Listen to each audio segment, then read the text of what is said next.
উফ, 1 মাস হয়ে গেল গোসল করার টাইমই পেলাম না।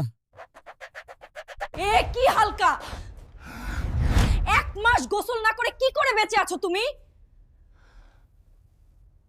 আরে বউ, আমি তো সুপারহিরো। সুপারহিরোদের ঘামই পারফিউম। আজ তোমার পারফিউম আমি ঠিক করে দিচ্ছি।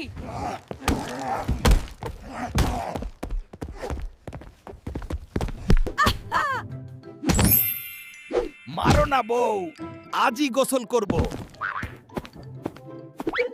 ঠিক আছে, ঠিক আছে। আজ থেকে রোজ গোসল।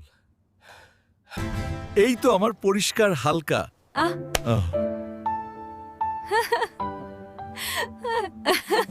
বন্ধুরা, নিয়মিত গোসল করো।